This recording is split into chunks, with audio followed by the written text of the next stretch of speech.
दोस्तों सरल tools app में एक नया अपडेट आ गया है जिसमें एनिमेटेड ऑब्जेक्ट दिए हुए हैं। तो यहाँ पर आप देख सकते हैं।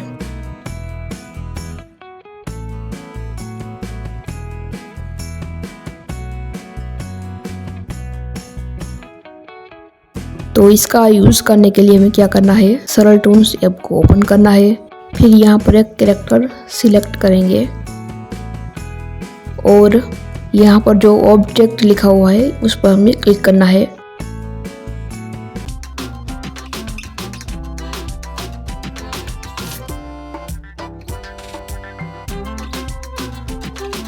यहाँ पर बहुत सारे एनिमेटेड ऑब्जेक्ट दिए हुए हैं।